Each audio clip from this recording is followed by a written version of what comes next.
We're live.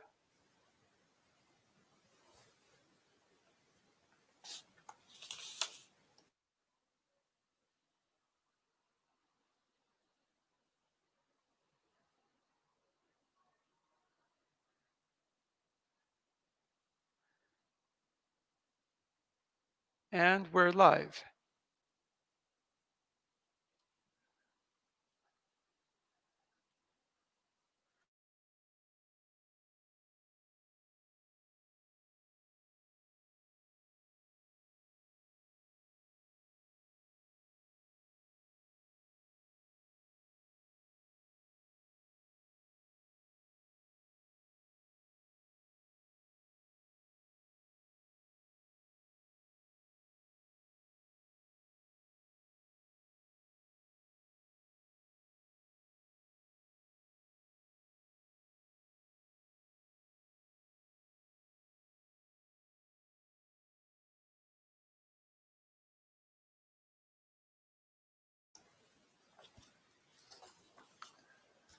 Well, good morning, good evening, wherever you are in which part of the world.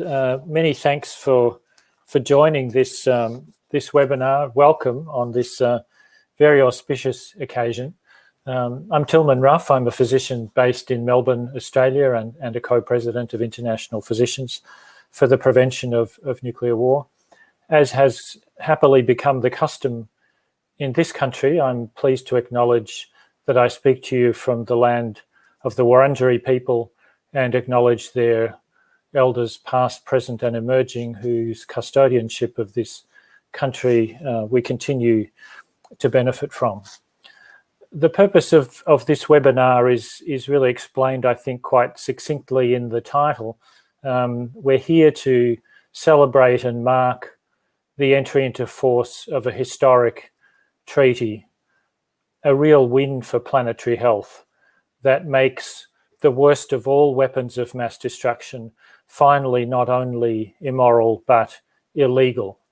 And this webinar is a particular delight for me because it's brought together, I think, an unprecedented number of the world's leading health professional organizations in partnership very happily with really the lead humanitarian organization in the world, the International Committee of the Red Cross, with such a crucial role as a defender of the laws of war and a key custodian of the Geneva Conventions that define those standards for every nation on earth. So the plan for the webinar is that we will have a very brief video, just 1 minute, from ICRC that's just been launched, specifically to mark the entry into force of the treaty today, which happens in every country that is ratified at exactly midnight on the 21st. So happily, the treaty is now already in force in Samoa and Palau and Kiribati and Fiji and New Zealand and Pacific Island countries where in the region that I'm in. One of the joys of this preparing for this webinar has been that all of the organizations have collaborated in the production of I think, quite a unique and significant statement that welcomes this treaty and explains why it's so important, why health and humanitarian organizations have joined together to welcome this treaty. It's available now, for the first time, public now on the webinar website, and we'll refer to it again at the end, but the link is there at the bottom of your screen. But please, after this webinar, have a look at it and use it, promote it, quote from it, disseminate it. Please be encouraged to do that.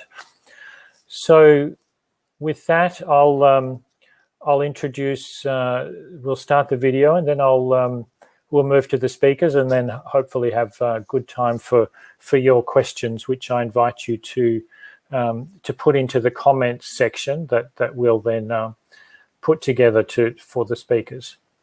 So first the video. Molly, please.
Thank you. That's a lovely introduction to Veronique Christori, who's joining us from New York, where she's a senior advisor for the Senior Arms Control Advisor and on the delegation of the International Committee of the Red Cross to the United Nations, in which capacity she's participated very actively in the negotiations of the Arms Trade Treaty, and now, of course, more recently, happily, the Treaty on the Prohibition of Nuclear Weapons.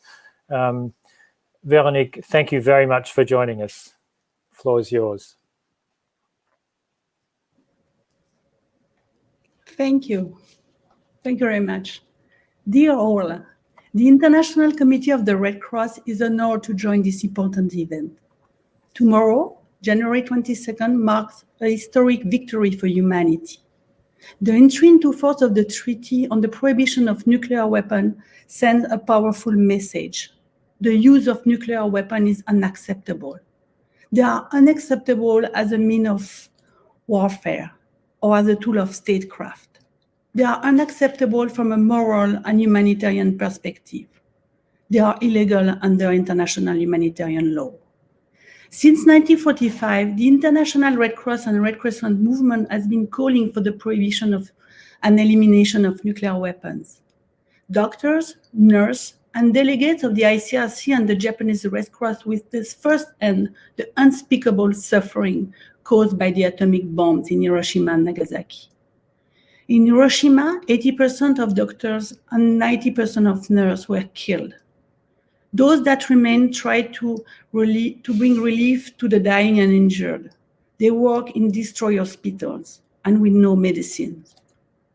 7 decades on, the Japanese Red Cross Hospital continued to treat many thousand victims with cancer caused by radiation exposure, a tragic long-term effect of nuclear weapons. The existence of nuclear weapons poses some of the most profound questions about the point at which the rights of states must yield to the interests of humanity, the capacity of our species to master the technology it creates, the reach of international humanitarian law, and the extent of human suffering we are willing to inflict or permit in warfare. If nuclear weapons were to be detonated in or near populated area today, ICRC studies and those of the UN have shown that no national government or international organization will have the capacity to respond to the colossal humanitarian needs that will result. There will be an untold number of people in need of treatment. Most of the local medical facility will likely be destroyed. Many lives will be lost in an instant. The COVID-19 pandemic has shown inadequacy in our public healthcare system when dealing with large-scale public health emergency. The use of nuclear weapons will create humanitarian consequences of catastrophic proportions. The international community will simply be unable to provide adequate assistance to deal with the magnitude of devastation and suffering. Let us also recall that the power of many of the 13,000 nuclear warheads are far greater than a weapon drop in 1945, and thousands of these are on high alert. The catastrophic consequences of a launch will be worse than what we witnessed back in 1945. But as of tomorrow, the Treaty on the Prohibition of Nuclear Weapons becomes the first instrument of international law to help mitigate the catastrophic humanitarian consequences of nuclear weapons, notably by requiring states to help victims of nuclear testing and use and clearing contaminated areas. Colleagues, if history teaches us anything, it is this. What may seem unrealistic today can become reality tomorrow. And this shift from unrealistic to realistic is the result of people's, and most often young people's, unwillingness to accept that the world cannot change. We owe tomorrow's intrinsic force first and foremost to the survivors and to all those that came together to make the milestone possible. On the day after tomorrow, we begin the hard work so that one day future generation can wake up to the world free of these inhuman weapons. To reach more than 50 ratification of the treaty shows that this future is not only imaginable, but through collective effort is also achievable. The ICRC congratulates the states that have ratified, looks forward to the first meeting of state party, and calls upon all the other world leaders to act with courage and join the right side of history. Thank you very much.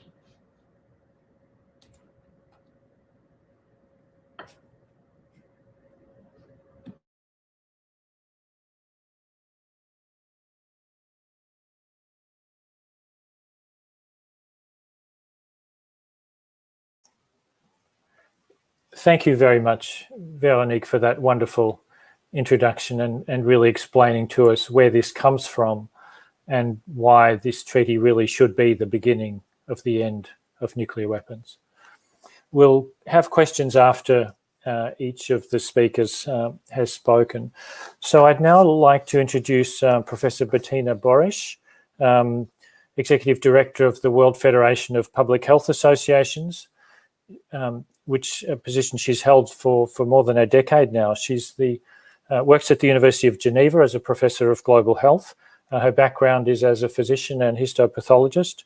And Bettina, we're delighted to welcome you to address this from a public health perspective. Thank you. Thank you, Tillman. Thank you very much. And please allow me to be frank and to be a bit personal.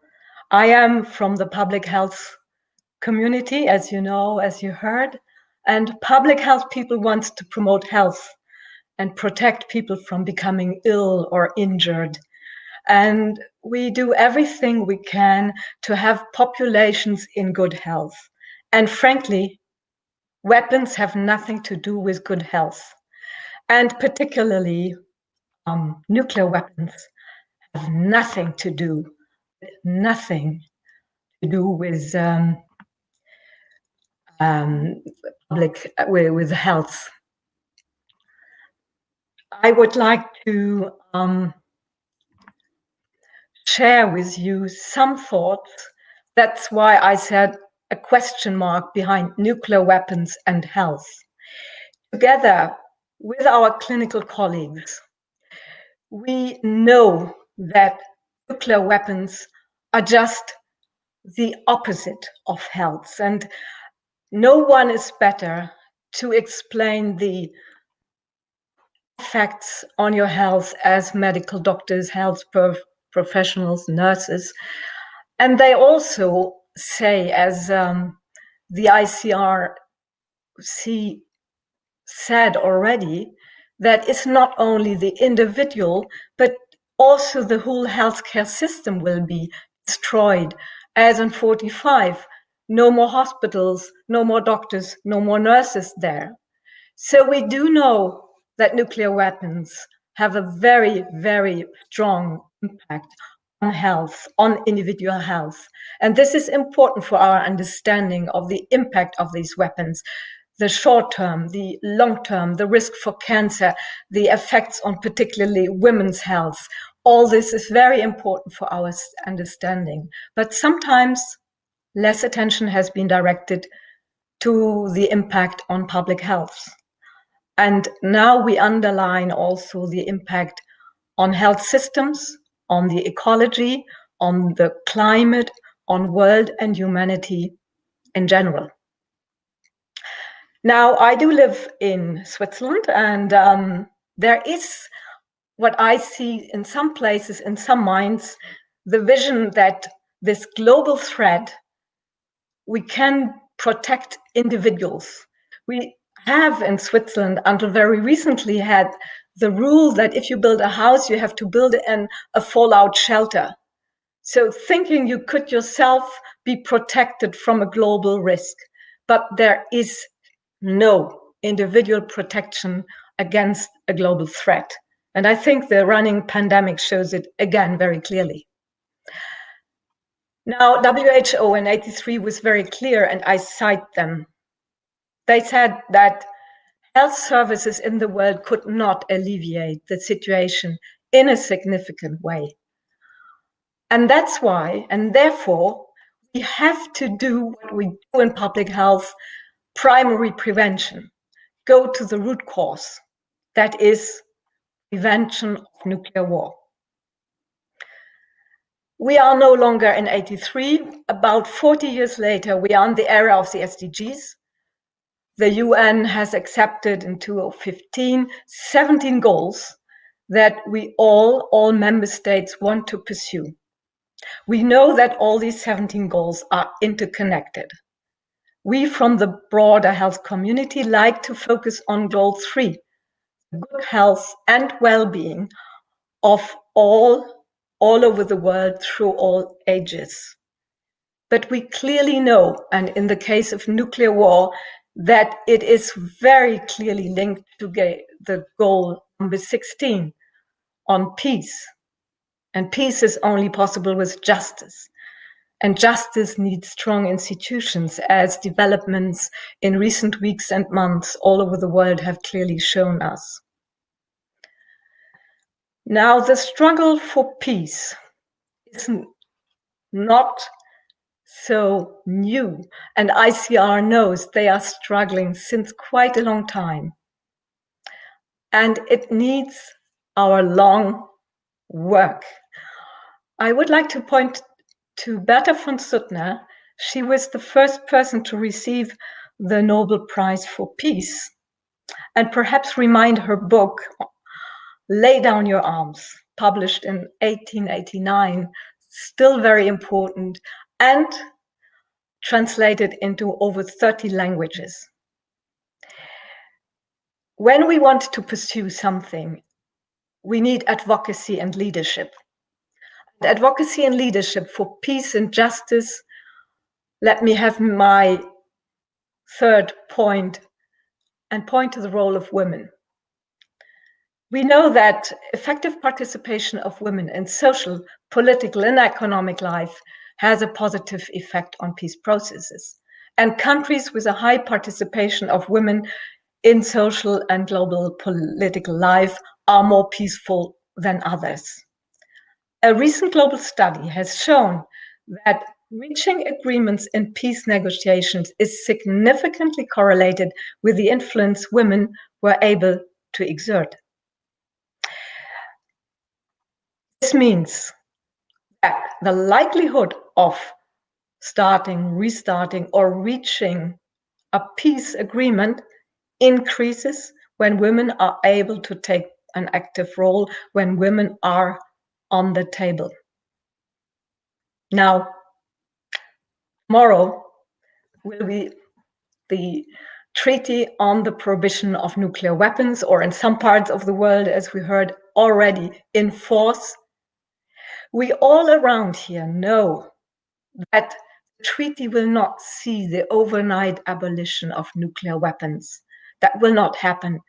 It needs our long advocacy and leadership work, but it will strengthen the global norm against their use and possession, and it will be a powerful instrument with which we can apply greater pressure on the nations that still possess them. Health workers are a voice that is heard. A lot of health workers are regional heroes, and we know, for example, that nurses are very high ranking in their trustfulness. So I think health workers play a strong role in actively campaigning, advocating against the worst of all weapons of mass destruction. Don't forget, 70 to 80% of all health workers together worldwide are women. Thank you very much.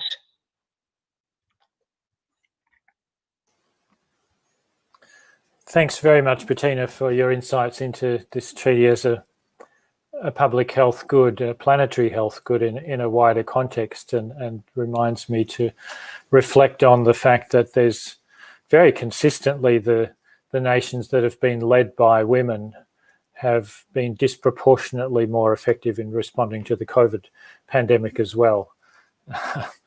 Very notably in many different regions of the world. So thanks very much for those insights. Now it's my pleasure to welcome Dr. David Barbie. Dr. David is president of the World Medical Association, a family physician from Mountain Grove in Missouri, who's had senior roles in the American Medical Association and the World Medical Association, as well as having a senior role in a large health organization, Mercy, in the United States. David, we're delighted you could join us. Thanks very much. The floor is yours. Great. Well, thank you. And I really appreciate the invitation to be here on behalf of the WMA. And I want to begin by expressing my appreciation for all of those who have worked so long and so hard to give us the opportunity to celebrate and raise the visibility of the entry into force of this treaty today. And I want to point out also the strength of this coalition of very diverse organizations that have come together to support the implementation of this treaty. You know, organizations that consist of nurses, medical students, physicians, the Red Cross, public health associations. These groups, some very specifically focus on the prevention of nuclear war, and other groups have a very broad healthcare and public health interest. And that our groups, these groups, can speak out with one voice on the prohibition of nuclear weapons, I think is very powerful. Speaking on behalf of the WMA, we are proud to be part of this coalition. For those of you who may not know, the WMA was founded in 1947 in the aftermath of World War II, partly in response to the many ethical and humanitarian atrocities that occurred in that war. And we now bring together representatives of 115 national medical associations to develop policy and encourage advocacy on a wide range of issues, many of which relate directly to the prevention and management of public health crises. Like you, we can hardly imagine an atrocity or crisis greater than the effects of a nuclear war.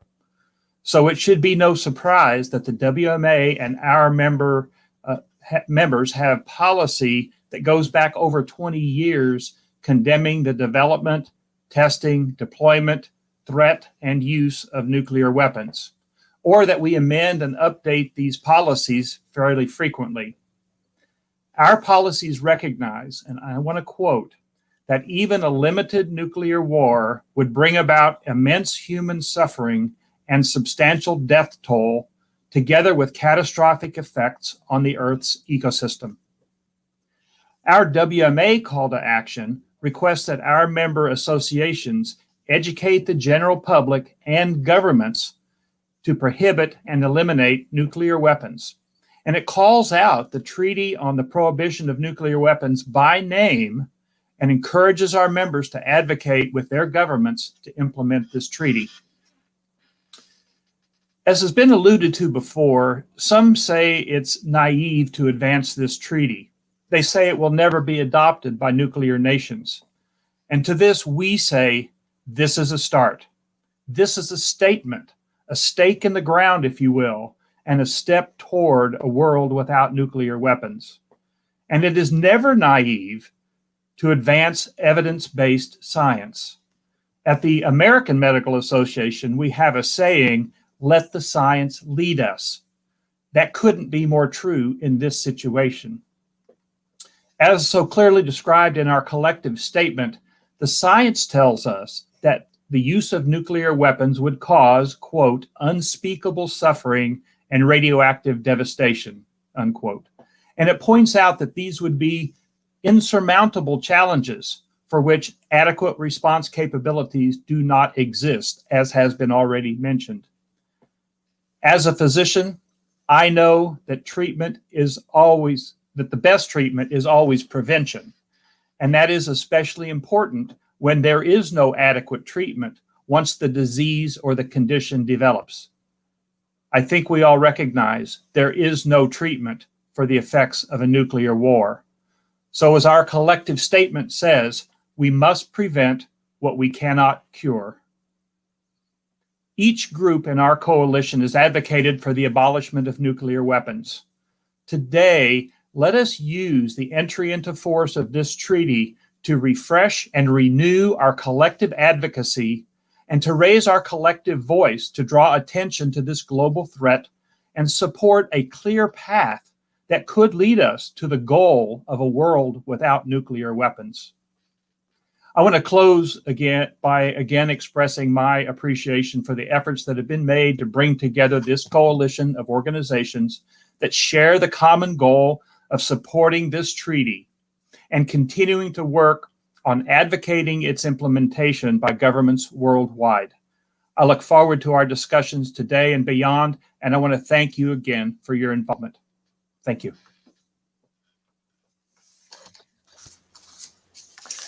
Thanks very much, David, for your very helpful remarks. And it's great to know that WMA has been consistent and active on evidence-based policy in this area, clearly so crucial. I'm delighted to reflect that the input of a number of the organisations here into the treaty negotiating process was influential, partly because of its evidence base and partly because we spoke with united voice, which we're doing now even more strongly. And it was very rewarding to see some of the language of our submissions actually reflected in the treaty. So thank you very much.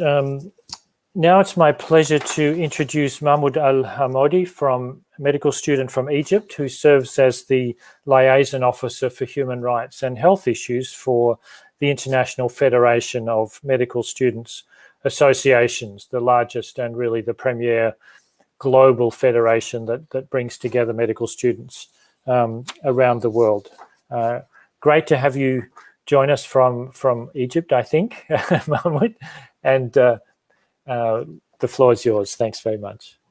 Thank you so much, Tillman. And thanks to IPPNW for this invitation, for us to shed light on the role of medical students building upon this important milestone of the entry into force of the treaty. I will start by presenting a question that perhaps many healthcare students or healthcare professionals may ask: what does medical education or medical practice have to do with nuclear abolition or nuclear disarmament?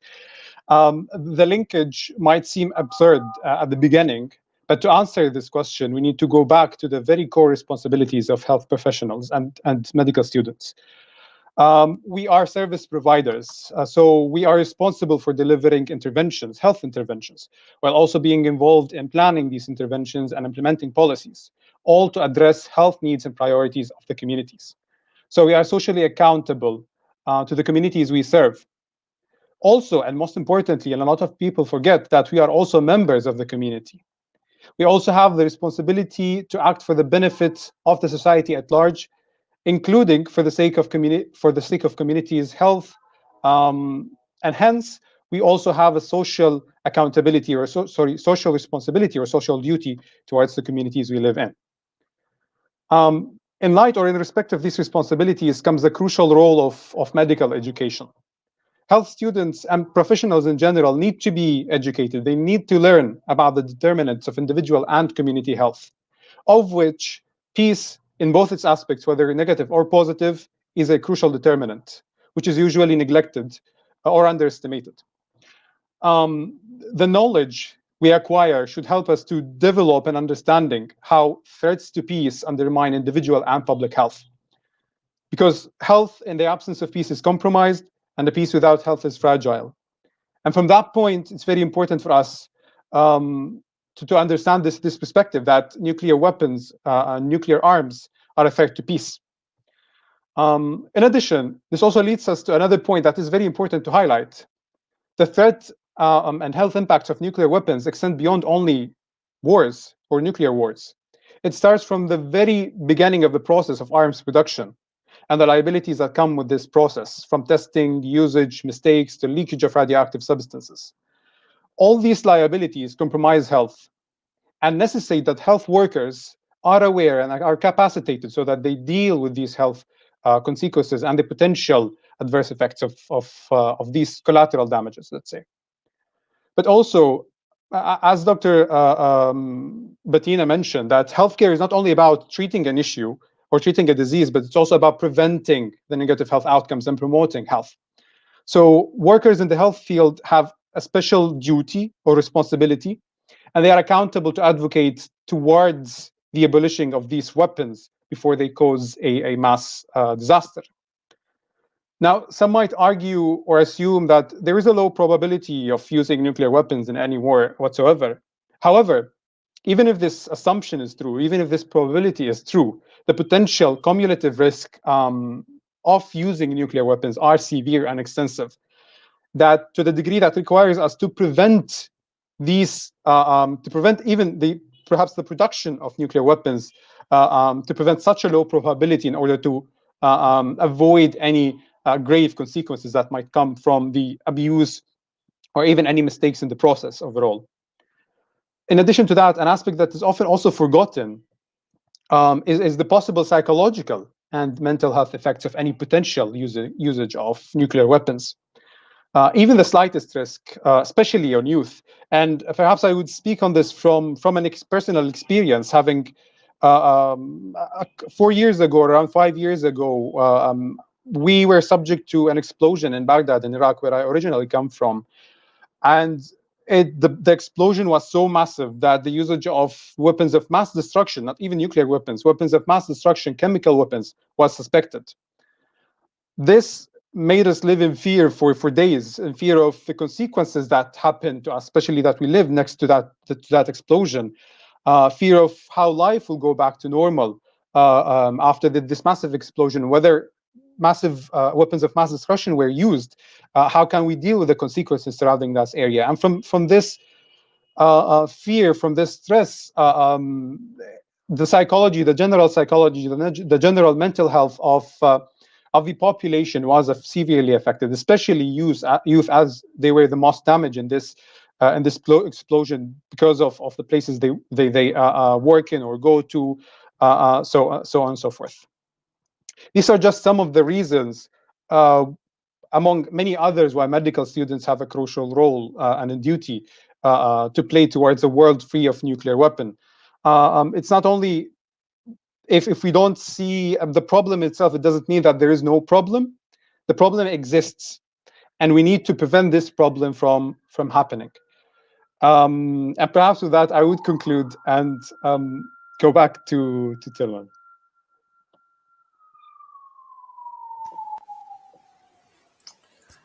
Thank you very much, Mahmoud. Great to have you here, and your personal story there is particularly touching. Thank you. There are so many dimensions to the impacts of such horrendous weapons. It's now my pleasure to introduce Erica Burton. Erica is speaking to us from somewhere near Toronto in Canada, very cold at the moment. She's the Senior Advisor on Nursing and Health Policy for the International Council of Nurses, the global federation of national nursing associations.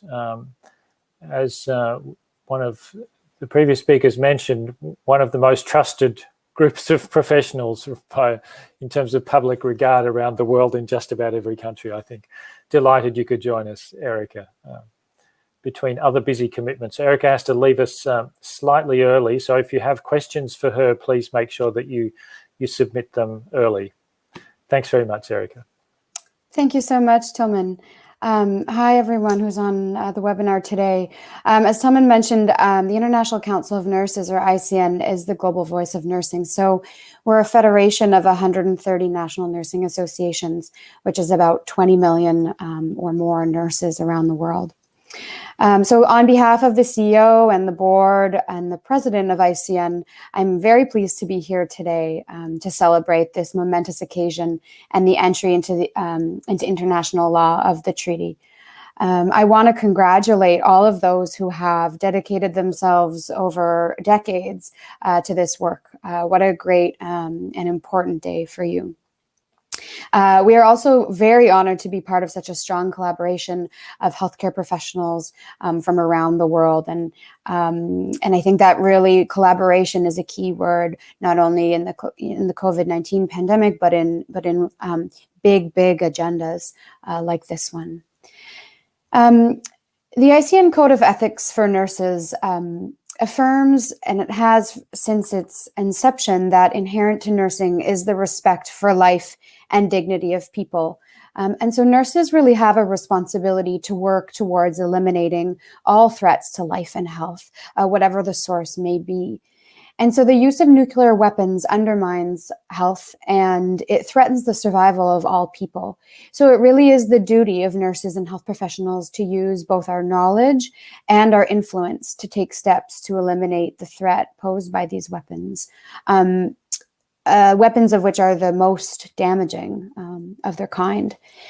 And furthermore, as Bettina pointed out, when women are involved in peace processes, the peace processes are more successful.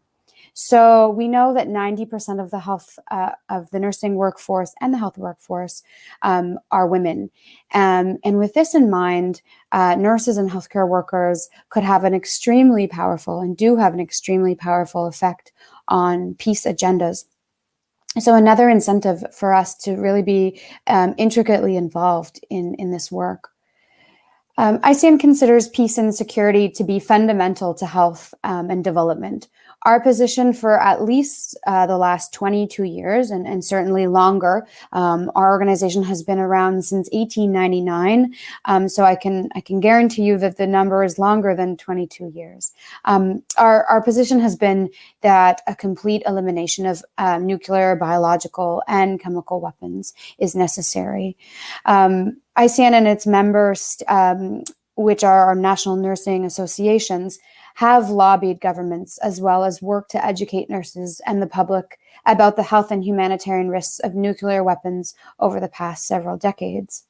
Our national nursing associations have collaborated with human rights groups, lawyers, national disaster agencies, and media to try to create a united front against the production, distribution, and the use of these weapons. ICN is also very concerned about the disproportionate impact that nuclear weapons could have on certain population groups. So women and girls, and on Indigenous populations in particular. We feel that the use of nuclear weapons would further excel the conditions that negatively impact health and well-being. So these are a lack of security and safety, gender-based violence, lack of access to basic health and social services, the mental health impacts, not only if a nuclear war were to happen, but the threats of a nuclear war, family separation, abuse, neglect, exploitation, and discrimination. So this is very concerning for us on these groups. And there are a number of other marginalized or disadvantaged groups who would also be severely impacted. We also strongly believe that a nation's capacity for disaster preparedness, response, and recovery hugely depends on the ability of its workforce. So I think we've seen this during the COVID-19 pandemic, which has really put into clear focus that nurses are at the forefront of any disaster. And that they play a vital role in all phases, including preparedness, but then also response and recovery. And recovery can have a sort of an undetermined length. And so that's an important point to note as well. The care required should an attack occur using nuclear weapons would be very nurse intensive. In many areas of the world, nurses are the only healthcare provider available, so rural, remote. And so it would take a very strong and a very numerous and very skilled nursing workforce to respond to this.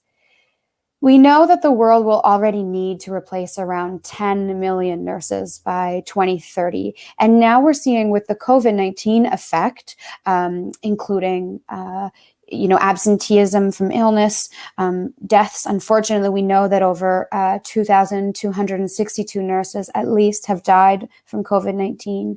And then just the stress and the burnout is leading to nurses leaving the profession. Coupling that with aging populations, we're looking at a deficit of nurses around half of the current existing nursing workforce that we'd have to replace by 2030. So this is huge. And in a recent media article, our CEO stated that the global shortage of nurses is emblematic of the world's lack of disaster preparedness. It really does show how unready we are for something like this, and how ready we were for COVID-19. And so, while nurses would be at the forefront of the response in the event of an attack, and with the hopes that global leaders have learned from the pandemic and are starting to strengthen preparedness systems, we still know that no response would be adequate to counteract the unacceptable suffering that would occur.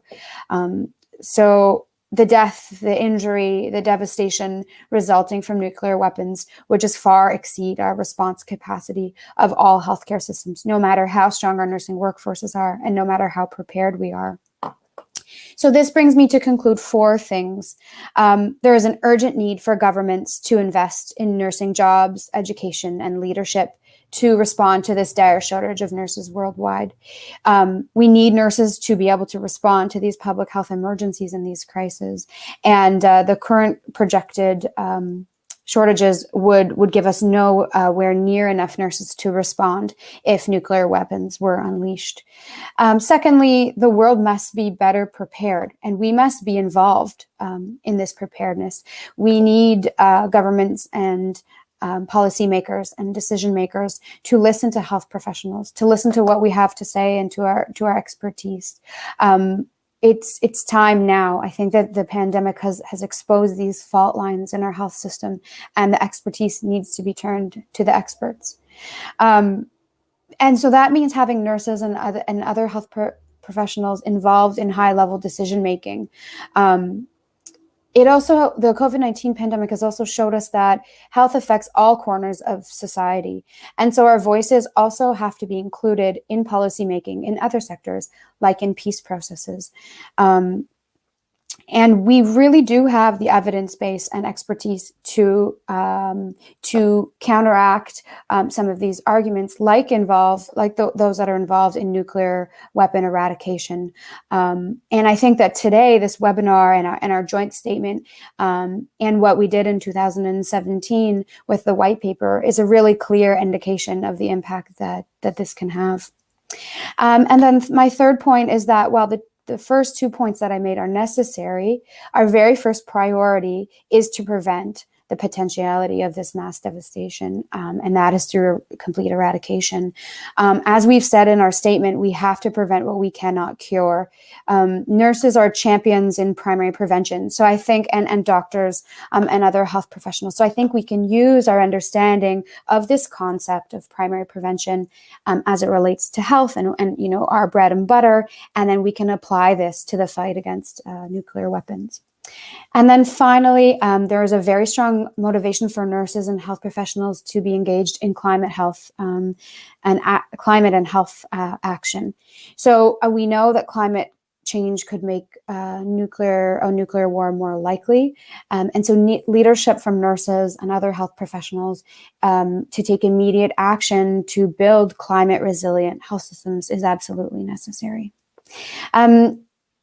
So to repeat, ICN fully supports this treaty. We call on all governments to sign it, ratify it, and implement it. We will continue to promote this message, and we will support our National Nursing Association members to work with their countries and to advocate this. Thank you for your time, and I look forward to the rest of the discussion. Thanks so much, Erica, for that very practical perspective and a reminder that how central a stable and hospitable climate is for human well-being. And there are really two kinds of climate change we need to be protected against. One is the one that everybody's aware of and can feel, the global heating that's inadequately controlled. But the other is the risk of an abrupt ice age conditions essentially arising from nuclear weapons use. So there's a very strong link there as well. Thank you for that. Our final speaker, I'm pleased to introduce my colleague, Dr. Carlos Umaña from Costa Rica, who not only works as a doctor, but likes to claim too, being a visual artist and translator. He has fingers in many pies, many different skills. Carlos serves as the regional vice president for Latin America for the International Physicians for the Prevention of Nuclear War. It's a delight to introduce you to close the round of speakers. Thank you, Carlos. Thank you, Tillman, and hello, everybody. It is an honor to represent our organization at this very significant event. So let me start by saying that IPPNW, International Physicians for the Prevention of Nuclear War, is a federation of national medical groups in over 60 countries. It was founded in 1980 by then Soviet and American physicians with the aim of educating health professionals, political leaders, and the public about the medical and environmental consequences of nuclear warfare. This effort united physicians and communities across the Cold War divide. And for it, IPPNW was awarded the UNESCO Peace Education Prize in 1984 and the Nobel Peace Prize in 1985. In 2006, IPPNW founded ICAN, the International Campaign to Abolish Nuclear Weapons, a coalition of nearly 600 organizations in over 100 countries.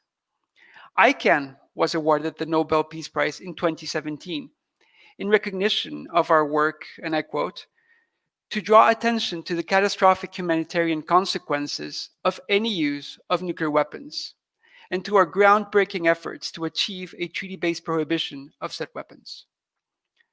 This is humanitarian disarmament, and it is a process that places the people at the center of the discussions regarding nuclear weapons. It is by raising awareness on their effects on people through evidence that change is being made. Now, humanity faces two existential threats: climate change and nuclear weapons. Nuclear weapons are the most destructive and inhumane weapons of mass destruction ever created. The devastation they cause is great and long-lasting. Cities would become inaccessible and uninhabitable for long periods of time. And the atrocious effects of radiation would not only affect survivors throughout their lives, but also their following generations. And as Veronique Christori just pointed out, no first response would be possible after a nuclear detonation. Even a limited nuclear exchange would have dire global climate effects that would threaten the lives of billions of people. And a full-scale nuclear war would cause a drastic environmental devastation and a dramatic global climate change that would drive many species into extinction, perhaps even our own. Furthermore, many experts agree that the risk of this occurring is ever greater. There is no recovery from a nuclear war. The only solution is to prevent it. And as Dr. Barb just pointed out as well, we must prevent what we cannot cure. That is why on July the 7th of 2017, 122 countries, a clear majority in the international community, voted in favor of adopting in the UN the Treaty of the Prohibition of Nuclear Weapons, the TPNW. This treaty is a triumph of international diplomacy. It is a result of the collective empowerment of non-nuclear weapon states and of them assuming an active role in nuclear disarmament, challenging the world's largest economic and military powers. This initiative was made possible through their close cooperation with civil society, and it is born out of the evidence-based understanding that the nuclear problem is global, that its consequences are global, and therefore all countries are stakeholders in the nuclear issue, whether they possess nuclear weapons or not. This refreshing new way of conducting politics, coined as a democratization of nuclear disarmament, promotes cooperation and strengthens the multilateral regime, essential ingredients to face humanity's pressing challenges. The TPNW works by stigmatizing nuclear weapons through their prohibition, a strategy that history has proven to be effective, and the process whereby all other weapons of mass destruction, that is, chemical and biological weapons, landmines and cluster munitions, have been abolished. Today, it would be unthinkable for a country to boast of being a chemical weapons power or of using biological weapons in its security doctrines. This is because a strong international norm and a global climate of moral condemnation have made such claims taboo. And this normative change, this shift in international behavior, is precisely how the TPNW is already starting to take effect. More and more financial institutions are divesting from nuclear weapons. More and more countries, and within the countries, more and more cities and municipalities support the prohibition of nuclear weapons. Nowadays, power and prestige are ever less associated to destructive power, impositions, and threats, and more associated to the ability to create dialogue, build bridges, and come to agreements. The TPNW is part of this change, and that is why so many of us are celebrating its entry into force. A nuclear war is not a natural catastrophe. It is something that we can prevent. It is something that we must prevent, and together we can do it. Let us spread knowledge and awareness on the nuclear risk and help all countries support the ban. Let's help stigmatize nuclear weapons and rid ourselves of this threat to life on Earth. Thank you.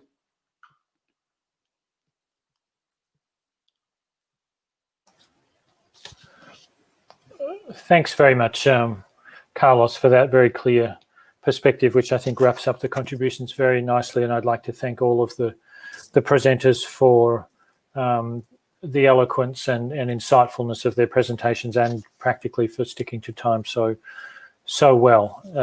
Very disciplined group. Thank you for that.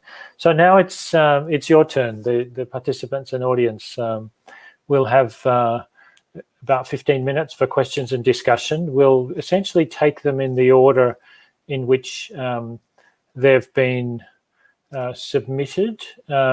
If you wish to direct the question to any particular panelist, speaker, then please indicate that, but otherwise we'll share them around, and obviously those with greatest expertise can comment. But I'm keen for this to be interactive. So the first question, which I'll deal with very quickly, was just, is this being recorded? And yes, indeed, this session is being recorded, so it will stay on Facebook, YouTube, and the website. So you can watch it again, you can promote it to your organizations and colleagues. That's a simple one. The second question that's come up is really a very significant event, happened just recently with the inauguration of a new president in the United States. Understandably, there's a question about what that might mean and what capacity there might be to influence the new administration in Washington to take a less hostile view of the treaty. David, would you like to address that, given where you're from? Sure, happy to. The disclaimer, of course, is that you never know what is in the mind of a politician. So I don't know for sure which way they will go. But it is likely that the Biden administration will look more favorably on re-engaging in some of these initiatives around the world. We have already seen the indication to get back into the treaty with Iran. I think it will be almost certain that as this issue is advocated now with the entry into force of this treaty, that will be on their radar. My guess is that it may take a little while to move that up. And of course, his military advisors will express some concern. I think all of us recognize that the nuclear countries come up with arguments that having the weapons are a deterrent, or a whole variety of rationale that we have heard. So he will have to overcome that, but I think it is fairly likely that at least we will get a new, fresh hearing of the issue, and we will have an opportunity to advocate. Thanks very much, David. Look forward to hearing further news. I should just clarify to people that with this technology of StreamYard, you can't speak directly. So it's important that you put your questions into the comments section, and there are a couple of people kindly monitoring that, and we'll incorporate them.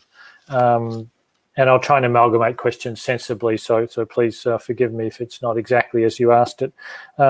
There's one from Peter Boys, the IPPNW affiliate in the Netherlands, really about the responsibility for sort of scientific truth-telling, as he puts it, and particularly highlighting that there are a number of important opportunities coming up over this year.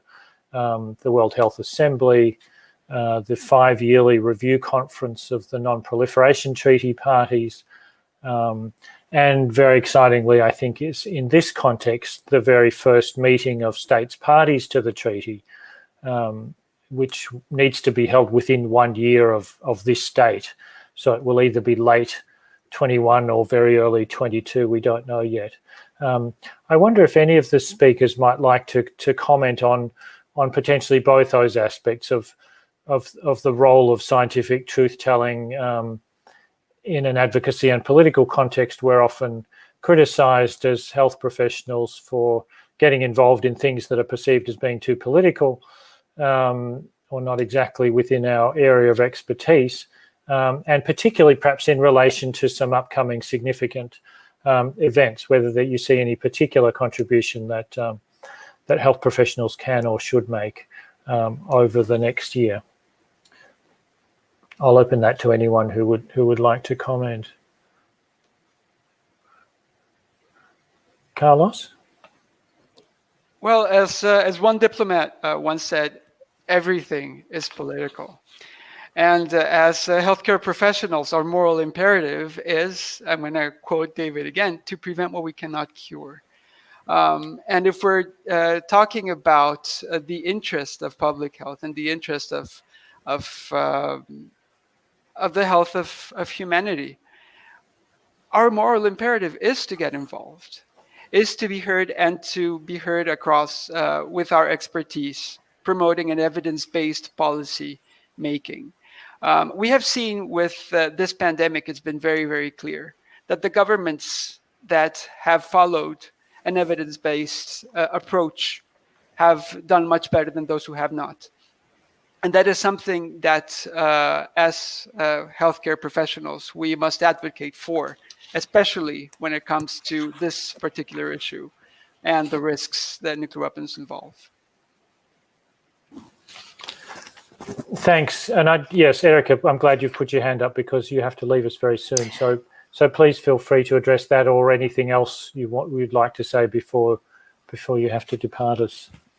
Yeah, I was just going to add that this narrative that health professionals aren't involved in politics is certainly a harmful one, and a one that I think I know certainly ICN and WMA and the World Public Health Alliance are have been working for decades to sort of have these health professionals involved in decision making, in political decisions. And as I said in my presentation, COVID-19 has shown us that health goes into every corner and in every sector, so that it impacts economics, it impacts social sectors, it impacts every sector of the globe. And so to leave those who are really the crux of the expertise out of the conversation is absolutely detrimental to the effectiveness of these policies. And so the more we can be involved in these political discussions and get ourselves involved in politics, the more effective these policies are going to be. It's about learning how to do that, I think, in part. And we're very good, in the nursing profession, in the community, we're very good at speaking to nurses and not always good at speaking in other languages. So to learn how to speak in these policymakers' languages so that they understand. A small example is that we had our past president involved in the Health and Economic Commission of the UN, and so learning to use that language and to give answers that make sense to folks outside of the health world, while linking it to health and science, I think is really important in advocacy and in pushing these forwards in a way that actually meets the needs of our world. Thanks very much, and thanks very much for joining us. If you need to depart at some stage soon, anyone else like to comment? We've got a number of other questions. Bettina and Mahmoud. Yes, I think that especially following what Erica said, we know that health is political. We know it since the inception in the 19th century of what is called public health. But I think, and here I look to our colleague from the students' organization, that we do miss out in educating people on how to advocate and how to exert leadership. In medical education, at least what I'm doing and what I have received, the parts of advocating, implementing, and leading are very, very, I haven't got that. But I think it's an important part. If you want to create a healthy population, you have to work with other people. That means you have to know how to advocate, do leadership, do basic political work. And I think we have to learn how to better do that. As I like to say, we are very good in explaining what should be done, but in implementing, we are not so good. So we have to learn how to best implement our good ideas. Thank you, and over. Thank you. Very appropriate comment. Mahmoud. Yes, I may start by saying that health is intersectional, and maybe COVID-19 has showed us this very well. Health is not only impacted by the condition itself, but is impacted by a lot of underlying factors that affect the community, including politics. We have health on the political agenda, so why shouldn't we have politics on the health agenda? I think this is very crucial. And adding to the point Dr. Bettina Borish mentioned, I think it's very crucial for medical education to equip students to advocate, but also to be participants and meaningfully engage in policy making. Because at the end, as medical professionals and future medical professionals, we are implementers of policies, and we need to be involved in shaping these policies. So with that in mind, I think health is crucial to shape policies, and policies is crucial to shape health.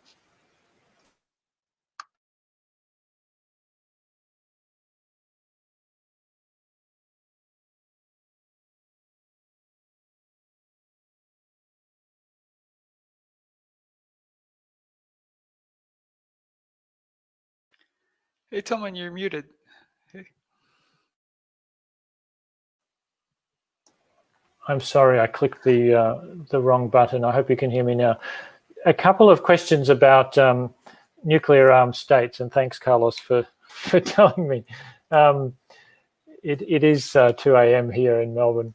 A question about nuclear armed states. So one specifically for Veronique is, what's the role and of national Red Cross societies in working in nuclear armed, and I guess one could add nuclear dependent states that are hostile to the treaty. And there's a broader question that perhaps you or others may want to address about, well, if nuclear armed states are not going to join this treaty, how can it work? How can it be implemented? Anyone else on the second one? But Veronique, would you like to comment on the first, please? Yes. Thank you very much. It's a very important question, and if nuclear weapon were ever to be used again, I mean, one of the important and crucial aspects is that the ICRC and the International Red Cross and Red Cross movement wouldn't be able to respond to catastrophic consequences of this weapon. I mean, it would be very difficult to assist victims. So that, I think, first of all, it's a very important point. And the ICRC and the National Red Cross and Red Crescent Society and the movement are calling on state, and especially those that possess nuclear weapon, to urgently reduce the risk of use of nuclear weapon, and also to work to eliminate and this weapon, because they have a commitment under other treaty, and notably the NPT. So I mean, they also have to fulfill their obligation and to take effective steps toward nuclear disarmament, and that it's a key aspect. So we are working with national society, Red Cross and Red Crescent Society over the world throughout the movement, and then we engage with Parliament, and we need to have debate and really to focus on the impact of this weapon, and to put back the debate about people and the impact that this weapon will have on humanity.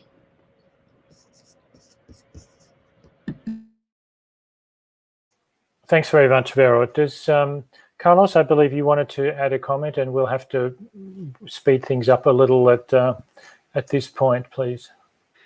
Sure, thanks. I wanted to point out that many people think that because the nuclear weapon states currently do not support the ban treaty, that it is symbolic or that it doesn't work. The United States, for instance, never supported the treaty to ban landmines or the Convention Against Cluster Munitions, but it stopped producing both weapons.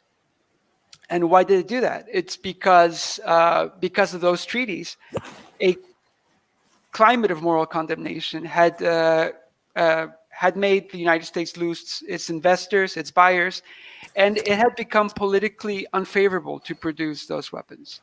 So that is basically the big difference between a bilateral treaty that is threatened by every administration, as we have seen with the past U.S. administration, so many treaties that decades of hard diplomatic work were tossed down the drain, whereas a multilateral treaty is strengthened by every single state, every new state that ratifies it, and it becomes a new international norm and a new international behavior that affects even the countries that are not legally bound by the treaties and do not officially have to comply with it. So this normative change is how the treaty is already starting to take effect, and how we envision that it will influence the nuclear weapon states and their allies, and change the discourse on nuclear weapons and their role in national security doctrines. Thanks, Carlos. And I think Bettina wants to make a quick comment, and we better make this the final one, I'm afraid.